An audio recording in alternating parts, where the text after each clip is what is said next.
let's go. Angela, before we talk golf, share with us how are things going in this season of your life right now? Going good. Really busy. Being the Solheim Cup captain, I knew, just learning from like 2021, being assistant, that was a tough year because we'd just come off of COVID and there were a lot of different things. I think, Pat Hurst was the captain and she had to face a lot of challenges that, you don't usually face at Solheim Cup. Right. So I learned, seeing her in that role and seeing the people around her and that you need people to be all in. Pat was all in, and I just think I'm in a good place in my life right now to be all in, to be a captain, and thankfully so, because it's been a lot, but I've loved every second of it. That's great. Thank you.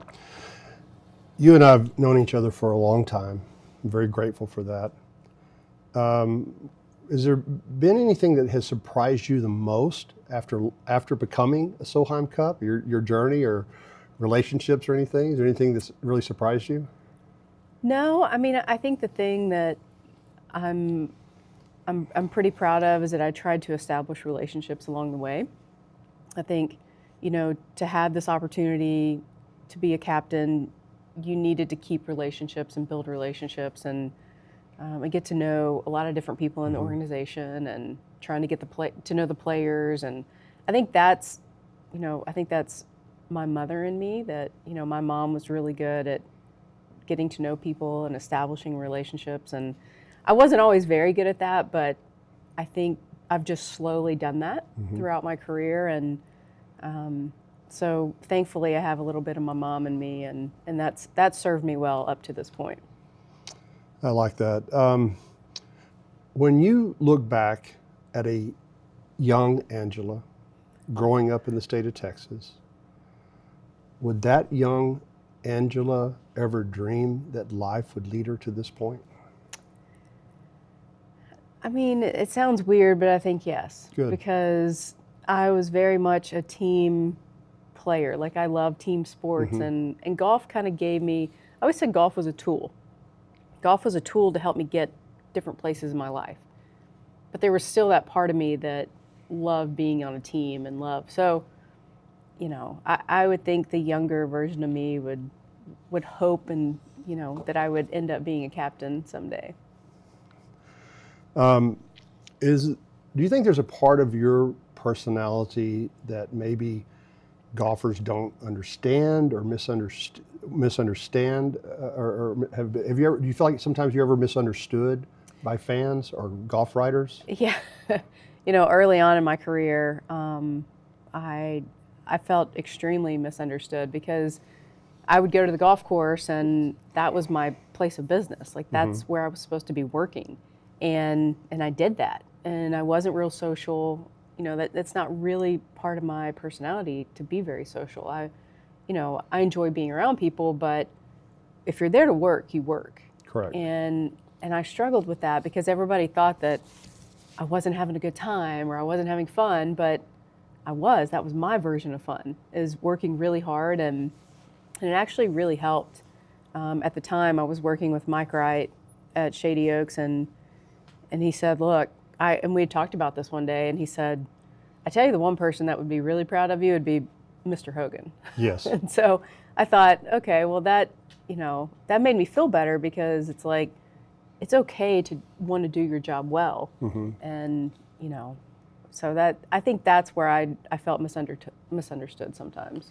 Well, it makes me think, you've always competed with intensity, but you've also had authenticity. Where does that come from? Well, I think there's, look, nobody's perfect. And I think with golf, you're going to struggle and fail more than you're going to succeed. And I felt like to connect with people, if you don't show them that side of you, if you don't show them that, yeah, it hurts to fail, and yeah, I do it a lot. If you don't show people that side, then I don't think they embrace you. I don't think they see you as, this human being that has ups and downs. And I thought that was really important in early in my career is to let people see all of me, see the good, see the bad when it comes to golf, because I think people connect with that, because life's not perfect for anybody. Everybody has tough days at their place of work. You're right. And I think they see golf professionals and they see you on TV on Saturday and Sunday afternoon, and you're usually playing pretty well. But they don't see the rest of the week. Yeah. So I thought that was really important, to always be very available for media, always, let people in as much as I could professionally. And I think people have respected the fact that I get to have a private life, because I've opened up my professional life so much to people. Yeah, there's something about that weekend. There's some glossiness, some sexiness to it. Yeah. But then I've read a text message from you or social media post that your clubs didn't show up, Yeah. or your luggage didn't show up. Yeah. What has golf taught you about people more than competition has taught you?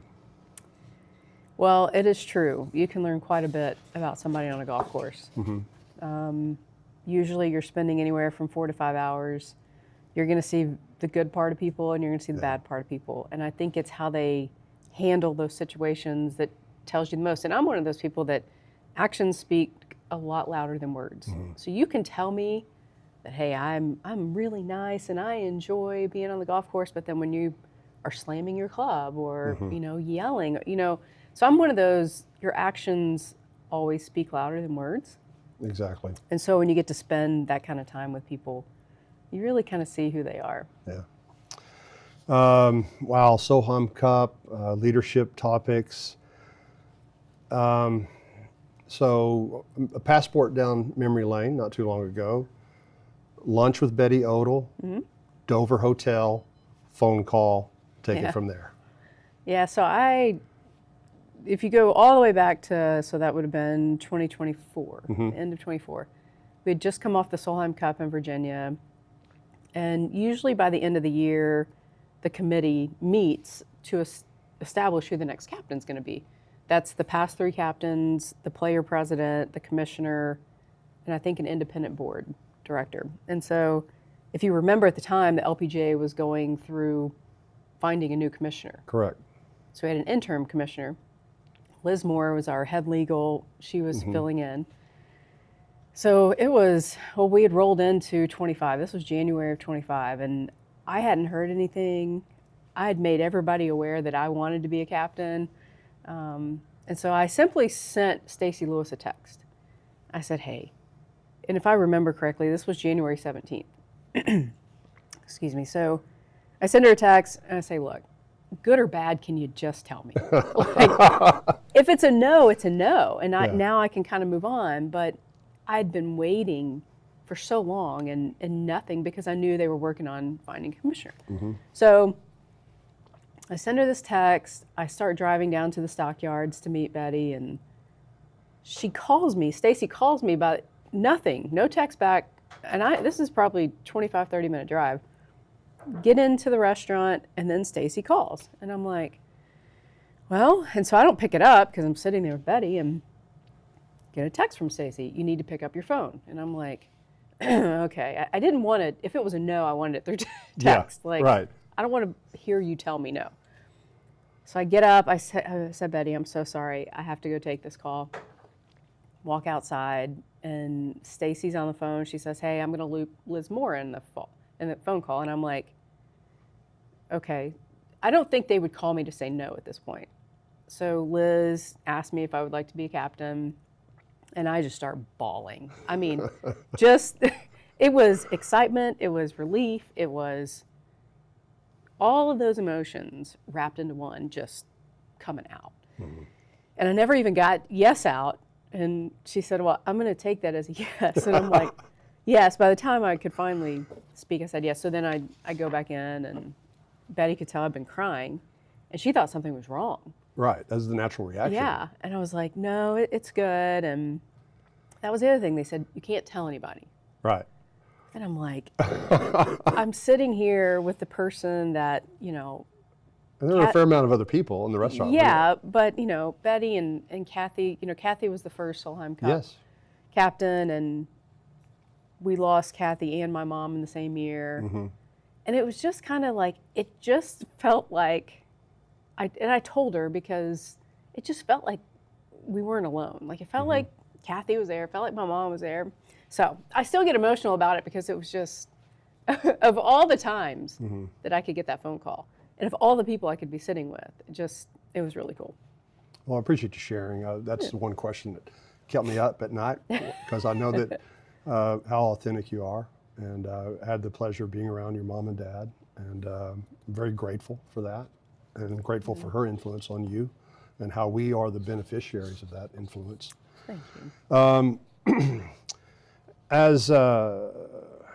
As captain, what culture are you hoping to create with the team and inside the team room? What culture you want to create? I think one of openness. Like I want people to feel like they can be themselves. I want it to be a place where if something's wrong, they can tell me. If something's right, they can tell me.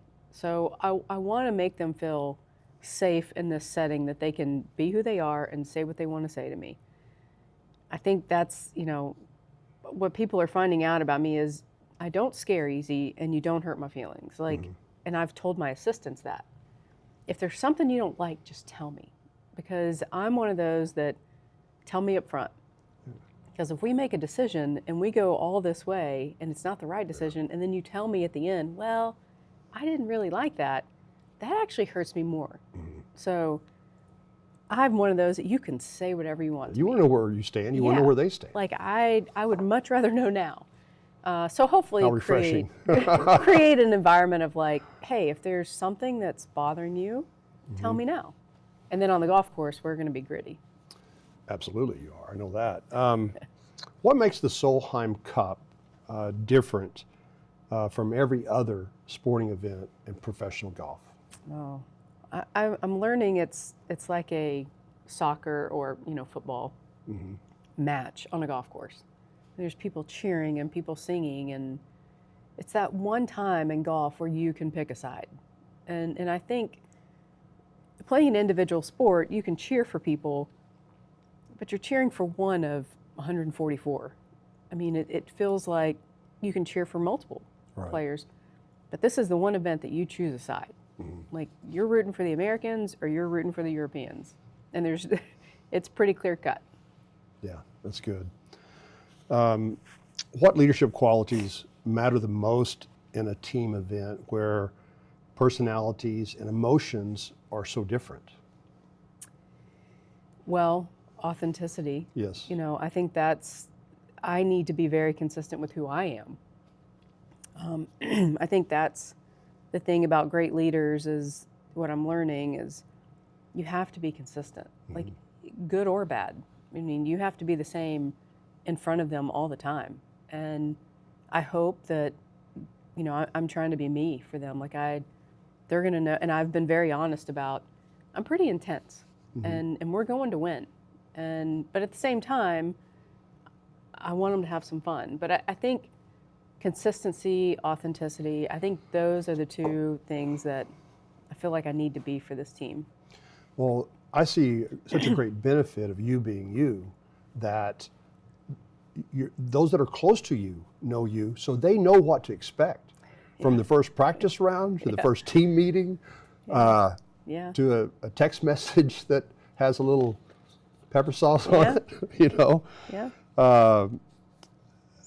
How do you balance friendship with accountability with these elite players? That's been interesting. I feel like I've been getting to know some of these players since the end of 2020 and, being an assistant with them in 21, 23, 24. And again, everybody's so different, and they all react so differently and they express themselves so differently. But I think you always kind of have to get to the core of the things you have in common. Like if we can find what we have in common, we can be different and we will be different, but let's make sure we make our way back to that thing that we have in common. The thing we have in common is that we care about each other, and on a broader scope, we're Americans and we're going to go play together. So I think if we keep those common ideas in sight and view, we can disagree, we can have arguments, but as long as we always come back to that one thing, that we care about each other, we disagree, but as long as we get there, we'll be okay. I think people are going to be drawn to you for being authentic, for being centered, for being grounded, for being experienced. I think it calms a lot of potential waves, that could come up. So I think that's fantastic. Is there a former captain or leader who shaped you the way you want to lead this event, this team? I think there's been a couple. I think first off, Coach Angie at TCU. I learned quite a bit from Coach Angie, not only at TCU, but then afterwards, and watching her and how she communicates with her team. And, I think the things that I learned from her are really, I'm really using now. And then specifically for Solheim Cup captains, I would say Betsy King. When we went over in 2007, she was the captain in 2007, we were going to Sweden. We had not won the cup overseas since 1996. And Betsy is very no nonsense. She, very much this is what we're going to do, and there's not a bunch of foo-foo around it. Like, she has a mission and a goal, and that's what she's going to do. You've seen it in her career. You've seen it in the way she went and raised millions of dollars to drill water wells in Africa. Yes. I mean, her passion is always there, but it's very focused. And I remember playing on that team thinking she had a very enduring heart. Like, she cared about you. But it was also, we're going over here to do a job. We're going to win. Like, this is what we're doing, and this is the game plan. And everything was very mapped out and very much, this is how we're going to go about this. So I really remember that week. There was no, there was the drama. But Betsy had a way of bringing us all back together and saying, that's out there. That's the noise outside our door. Let's do, let's focus on what we can control, focus on each other, and let's go play. And she had a calmness about her too. And I kind of want to back up and say, I had to learn how to get to this point. Okay. I was not ready to be a captain earlier on, especially if I would have been a captain in Spain. Surprising, but I appreciate your I wasn't ready for a number of reasons. I still needed to kind of grow up a little bit, and then remember what I said, you kind of have to be all in. Well, my mom passed away in March of 22. And I knew when they were making the decision at the end of 21 for the captain in 23, I told Julie Inkster, I'm like, I know what's coming with my mom, and there's no way emotionally I can handle this.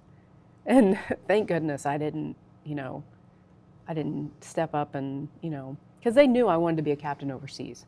I've always wanted to be a captain overseas, but I just knew, and to be honest, I don't even remember 2022. Like, just brain fog. So thankfully Stacy was able to do it, and she did an amazing job. Yeah, she really did. Yeah. When you talk about overseas, it jogs my memory a little bit, and my memory a little bit is Latin for give me a mulligan if my memory is wrong, okay? Yeah. So that overseas match, wasn't one of your matches the pivotal match that won for the first time overseas? In 2015, yes. Yes, okay. That was in Germany. Even then, like, we hadn't won overseas since 2007. Yes. So I'd been on 2 of those teams. Of the 3 that we've won overseas, I've played on 2 of them. So it's a completely different way of thinking when you go and play overseas, but I love it. Like, growing up, I loved going to other people's gyms. I love going over there. Yeah, other people's courses. Like, I loved it. There was something about Good for you. Well, just. I'm going to chalk that up as an extra advantage off the bat as we're doing inventory of advantages. I hope so. What do you want your players to feel when they leave the Solheim Cup experience? You know, if I could, my greatest wish is that they would feel what it feels like to win over there. There's truly no greater feeling. I mean, when you win at home, it's amazing, but it's a different feeling when you win on the road. I want them to feel that, but if not, like, I want them to appreciate and enjoy the opportunity that they've had. Like, we're trying to do so many things to make sure that it's about the golf, but what is there, and this is what I meant about I needed to grow up a little bit. Like, I appreciate now all the experiences that I had playing Solheim Cup, but at the time I didn't see it. So I'm trying to create an environment that when they look back at the Solheim Cup, they'll be like, that was one of the best experiences of my life. I remember one time we were on the practice putting green together, and I asked you, what advice would you give someone playing in a team event? And you talked about, it's not about me, that if I have an off day, your responsibility was to keep everybody lifted up. Do you recall that conversation? Yep, I do, yep. I love that conversation. Yeah, and again, I learned, you know, I wasn't always that way. You know, I had a really tough Solheim Cup in 2013. That one was hard. Okay. That was Colorado. Meg Mallon was the captain, and Meg is my favorite. Like, she is my absolute favorite. Yeah. So playing for her, it was almost like I was playing so hard for her. And then I had a terrible Solheim Cup, and I played good. I actually played pretty good, but we just kind of kept getting beat. And, you know, I had a moment where I was kind of by myself in the locker room, and I was really feeling sorry for myself. And I think that was a huge learning moment for me. That wasn't where I was supposed to be. Like, not everybody's going to play perfect, but I could be a perfect teammate. So if I could go back, I wish I would have done that one a little different. But, I love that. But I learned that. And the other part of that is I want my players playing for each other. I don't want them playing for me. Right. Because I found out when you try so hard for a captain, it doesn't always work out. Yeah. How important is chemistry of a team compared to talent of a team? It's hard because you need them to play the golf course well. They need to play well. We saw in Virginia, you know, I can say this now, we should have won that running away. Right. The golf course was fit for us, and we barely won. And we played awesome. It's like, if we wouldn't have played well that week, we probably would have lost. So they have to play well. But at the same time, if you don't have that chemistry to where they feel comfortable enough to go out and just be focused on golf, then that's when the chemistry actually matters more. Makes sense. If you follow what I'm saying. Yeah, like, I do. If they're so distracted by what's happening in the team room, they're not focused on playing the golf course. They're just distracted by, oh, well, now I got to go back to the team room. I got to go back to the hotel and be around these people. So chemistry, in my mind, always kind of mattered more. Okay. But at the same time, they're going to have to play well. Yeah. Thank you. What would success look like for you beyond simply winning the Solheim Cup as a captain? I think if all those players walk away and their desire to want to continue to grow the game of golf and grow the Solheim Cup, if that raises a little bit, if they want more of that, then I think I've done my job. Well said. Let's talk a little bit about women's golf and kind of where things are and your perspective. Where do you believe the LPGA is growing the most right now?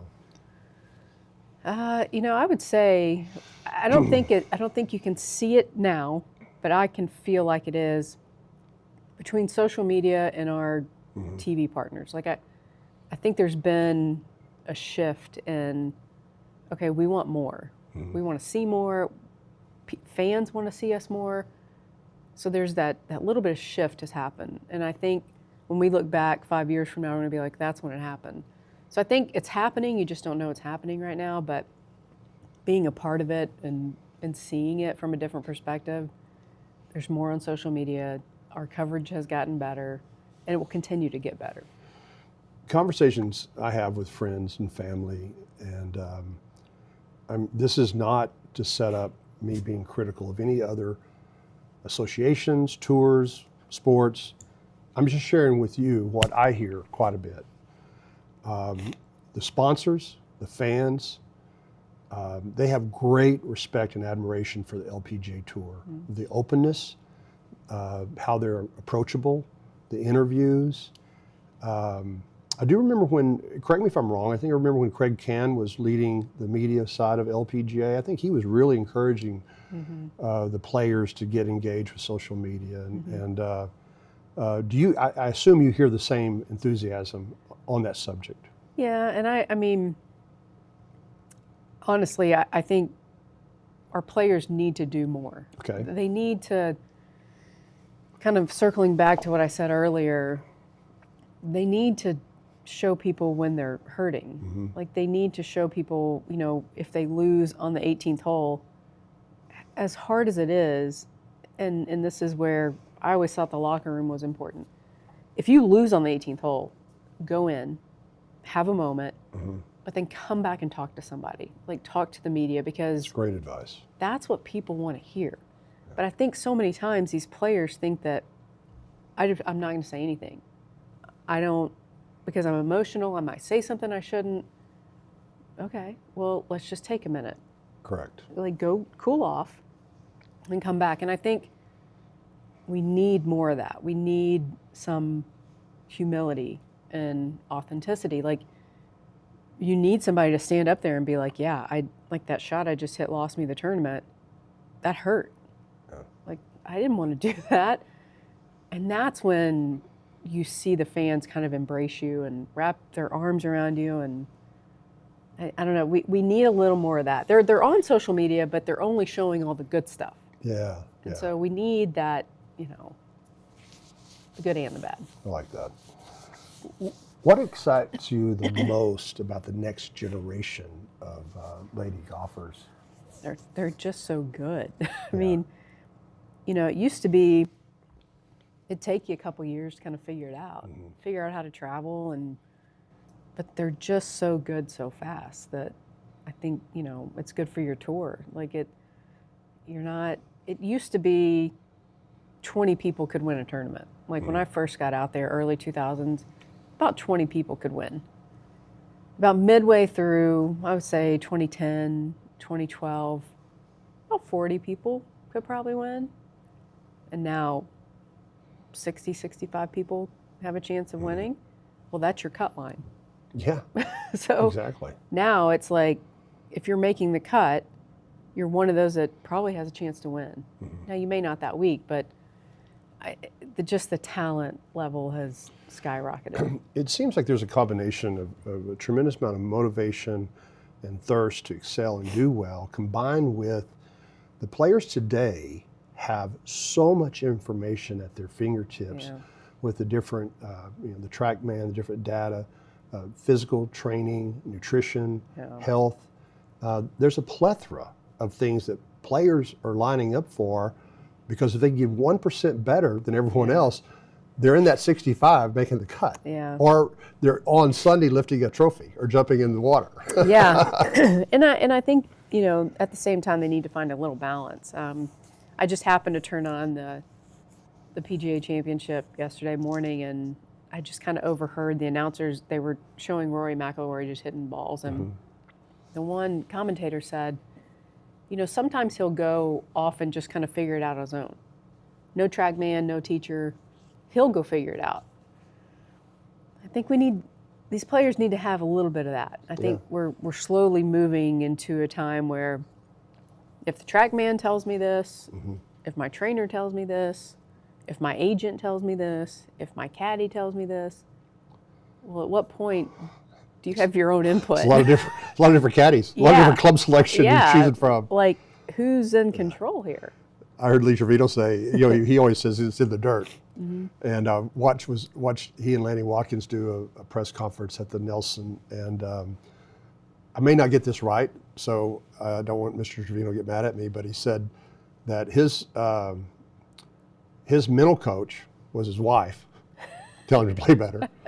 And he said every now and then a swing coach might have been a bottle of a strong drink. So it was simpler back then for sure. Oh, yeah.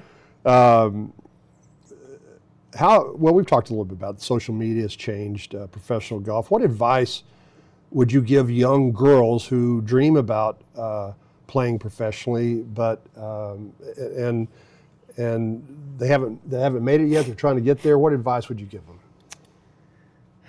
And they do live in a different world now with social media.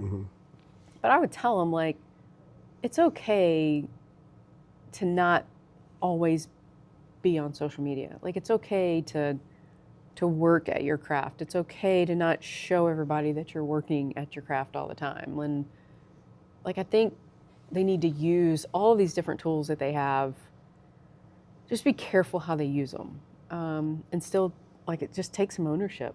I think, because when it comes right down to it, when you're out there on the 18th hole or the 72nd hole of a tournament, you're the one hitting the golf ball. Right. You have to be pretty clear about why you're doing what you're doing. And I would just tell them you got to work really hard. Like those, no matter, look, it's any job. Those first, 5 years, yes, you got to put your head down and work. And I think we live in a society now that's like now. Instant. I want instant. I want it now. Right. That's really not real life. So I would say you got to put your head down and just work. I think that's why it's so tough. I look at football coaches for college and pro. Every university, every professional team, they want their team, their coach to win. They expect it to win. And it's got to be done now. Yeah. If you could change one thing about professional golf immediately, what would that be? Oh, like women's golf or? Yeah, let's say women's golf. I would change the perception of, I think we struggle finding top tier venues because membership doesn't always want women to light their golf course up. Yeah. That's kind of frustrating because then if we do get to play these amazing venues, well, then they want to make it as hard as possible. Yeah.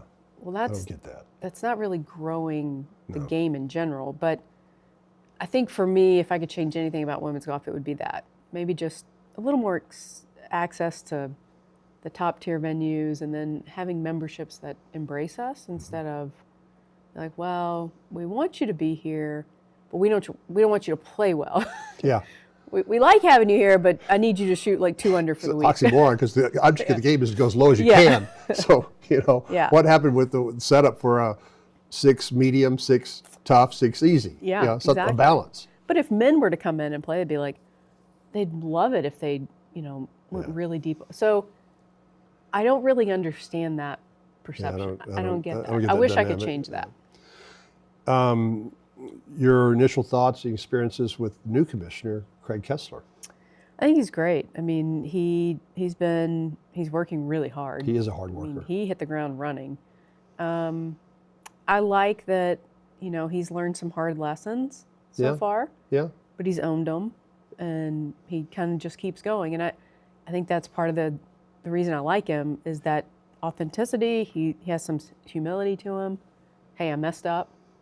Well, let's keep going. Yeah. I got it. I learned. Let's keep going. I really like him. He's a sharp guy. He is humble, but he's always working. He's always thinking. Yeah, and I think his heart. Others. Yeah, his heart's in the right place. I got to play golf with him. I've played golf with him a few times now, and the first time was over at Trinity Forest, and just some of his answers to some of his questions. And I think since we were in that setting and there weren't a lot of people around, again, the more you get to know somebody on a golf course, I think his heart is in the right spot. Okay. We're going to move to our new segment. Okay. It's a brand new segment because this is our very first inaugural podcast. And thanks for being part of the podcast because we love all our golf pods. Thank Thank you. So I have a small little gift here from one of our sponsors. Some sunscreen for you to take. Oh, nice. Back down sunscreen. Okay. That's for you. That's great. My good friend Frank up in Chicago. Well, you always need that. Yeah, and Awesome. some fan mail that came in to our little mailbox. Got a question here from, you probably heard of this guy, Pat Green. Yeah. And love me finally, some Pat Green. I love me some Pat Green. Yeah. He made me feel a lot better because now I know someone that, like me, struggles with brevity. So it was a good conversation. Pat sends in a letter. He would like for you to explain the difference of the pressure of playing in a major and the pressure of playing in the Solheim Cup. That's a great question. Well, I will say the pressure of teeing off, you know, even if I go back to 2003 in the playoff in the U.S. Open, that pressure is very different than the first tee of any Solheim Cup I've ever played. Because when I'm standing on the tee of the Solheim Cup, I'm wearing the same uniform as 11 others. Mm-hmm. So I'm not just playing for me.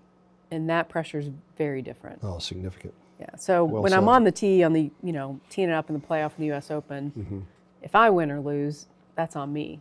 But if I let 11 other people down, that's different. Yeah. Your good friend, Ron Cyrack. Okay. Well, he had some good questions. It's I bet. kind of hard to choose which ones you're going to Yeah. give, and you're thinking, like, well, I could listen to Ron. I could talk to him all day. he's fantastic. So much knowledge. He brought up a couple of subjects. He was really spent time talking about your longevity of your first win, and 2003, mm-hmm. and then your not final, but your last win, 2020, 17-year stretch there. He asked me to ask you to reflect on that longevity. I think I was extremely blessed. Mm-hmm. You know, I think I wasn't the best player right out of college. I wasn't highly recruited. You know, I wasn't a superstar, but I think that served me well. Mm-hmm. And I wanted a long career. I wanted to play competitive golf at the highest level forever. Right. I wish I could still be out there. But I think because I wasn't that good in the beginning, there was always a way to get better. And there were a couple different moments in my career where I had to learn something to get better. And that helped me, that served me well. And I loved it. I wouldn't change my career for anything. I have days that I think I underachieved. And then I have moments where I'm like, well, you really kind of overachieved. Well, I mean, you had 98 consecutive major championships. Yeah. So I'm going to disqualify the underachieved statement, Pods. Well, and well, only because I'm one of those that the perfectionist in me is, I think I lost 3 playoffs, and then I lost 2 4-shot leads on Sundays. So like anybody, any golfer, what if. But then I remind myself I'm just a small town kid from Saginaw, that I was the first on both parents' side to go to college. So very blessed, very grateful. I feel like compared to my friends, I started golf a little later than most people, but I started watching it intently every weekend on television. And I'm curious, I remember the days where people used to say, what are the broadcasters would ask them, what is your goal? And I heard so many pros say, or male or female, say, my goal is to win 1 tournament this year. Yeah. Well, when did it transfer? Because then I started hearing people say, what is your goal? You're going to make the Solheim Cup. You're going to do this. You're going to win a major. They said, I just want to get better. And I kept hearing that from both the men's tour and women's tour. Yeah. When did that change? To go from specific goals to I just want to get better? My personal opinion? Yes. I think people stopped wanting to show that side. Because again, it's like, okay, well, if you don't win, then you've failed. Oh, I didn't think about that. But for me, this is something I learned from Coach Angie. Same thing. I enjoyed watching her for 17 years. Yeah, set your goals. Yeah. Always have goals. I always needed a goal and she always I learned this from her there. What's your top goal? Okay, we want to win NCAAs. Okay, how do you do that? Well, we have to get to NCAAs. Okay, how do you do that? Well, we have to get to regionals. How do you do that? Well, we have to do X, Y, Z to get to regionals. Okay. Well, how do we do that? Well, we need to play better. Okay, well, how do we do that? Well, so great questions. You just kind of work, it kind of becomes a pyramid. Right. To the point where you're just worried about the base of that pyramid. You're just worried about, okay, well, my putting needs to get better. So I'm going to go out and focus on my putting. My bunker game needs to get better. You know, different parts of my game need to get better. I need to get stronger. You know, there are things that, but that's the base of the pyramid. And it's the foundation of building up to these things and achieving those other goals. So that has also served me well. And if I didn't reach goals, then I had to look in the mirror and say, okay, well, why not? Well, guess what? You didn't work hard enough. Right. You did, but that's accountability. Makes sense. And I'm not sure how many people have self-accountability anymore. So I was like, well, my agent didn't get me into that tournament. Or, you know, my caddy gave me the wrong club. Like, at some point, you got to kind of look in the mirror and say, I didn't get it done. Right. All right, we got one more fan mail question, and give you a little warning. We're going to go to rapid fire. Okay.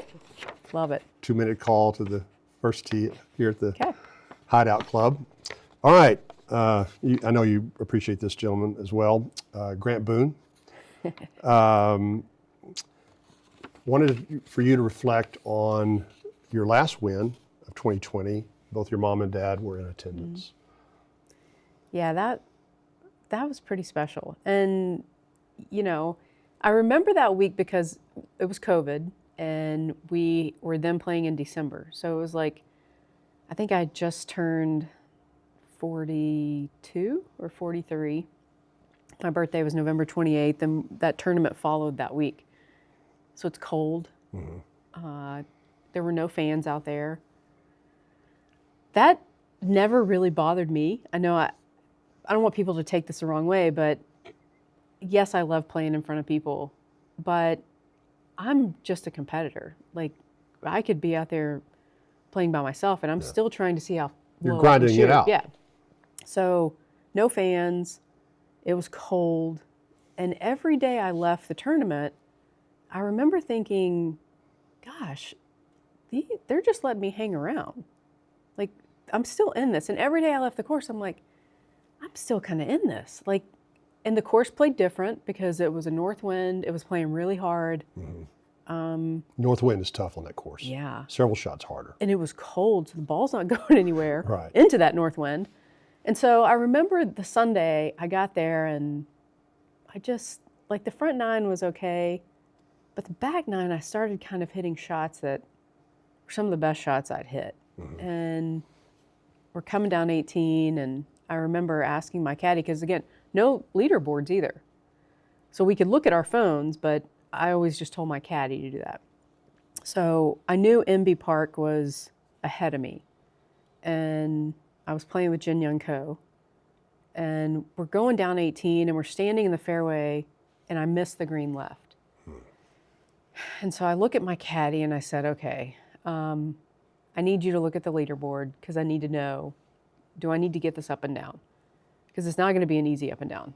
And I remember I started kind of crying as I was walking up the 18th, because I thought I was okay, and then it hit me that you can't be crying. Because you don't, what do you cry? Everybody's wondering what you're crying for. So I could see my mom, and I think that was part of it too. Because earlier that week, she had rang the bell because she had, part of her cancer had been, she had taken care of some of it, but, we knew it was still there. But anyways, she had a good week. And so I see her and I'm crying and I'm like, you got to kind of pull it together. So we get there and he doesn't tell me until I hit the chip.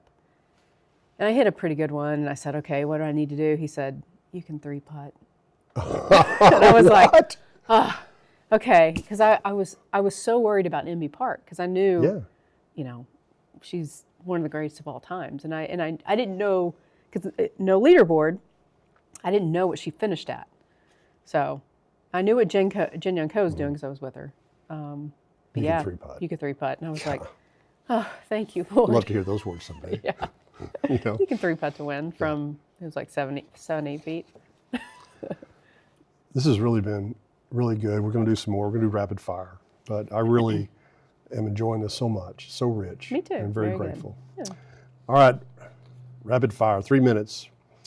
Favorite golf course in the world? Cypress Point.